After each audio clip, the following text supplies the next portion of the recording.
ఉదయం దర్శనానంతరం నీరా రాడియా గారు ఒక ఎలక్ట్రికల్ బస్ని టీటీడీకి డొనేట్ చేయడం జరిగింది. ఇది చాలా అడ్వాన్స్డ్ మోడల్లో 30 మెంబర్స్ కూర్చోటానికి ఉంటుంది. దాదాపు ఇంకొక 30-40 మెంబర్స్ నిలబడి సపోర్టింగ్ తోటి ట్రావెల్ చేయడానికి కూడా అవకాశం ఉంటుంది. మీ అందరికీ తెలుసు, ఈ మధ్యకాలంలో టీటీడీ డీజిల్ పెట్రోల్ యొక్క వెహికల్ని పక్కన పెట్టి ఎలక్ట్రికల్ వెహికల్, ఎన్విరాన్మెంట్ ఫ్రెండ్లీ వెహికల్స్ని ప్రమోట్ చేసే భాగంగా డొనేషన్స్ కూడా లార్జ్ స్కేల్లో ఎంకరేజ్ చేయడం జరిగింది. దాదాపు ఉన్న ఫ్లీట్లో దాదాపు ఇంకొక 6 బస్సులు కూడా జాయిన్ కావడం జరిగింది. దీంతో టోటల్ ఇప్పటికి 20 బస్సులు ఉన్నాయి.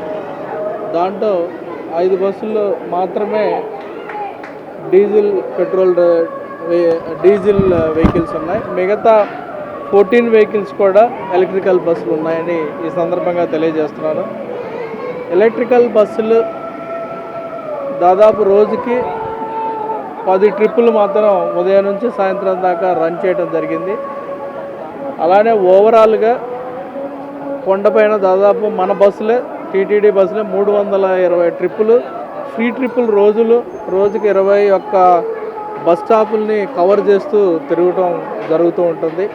మీ అందరికీ తెలుసు, ఈచ్ బస్ స్టాప్లో కూడా ఏ టయానికి నెక్స్ట్ 2 సర్వీసెస్ ఉంటాయని కూడా డిస్ప్లే ప్లేట్ చెప్పడం వలన భక్తులకు చాలా సౌకర్యవంతంగా ఉంటుందని చెప్పి ఫీడ్బ్యాక్లో కూడా రావడం జరిగింది.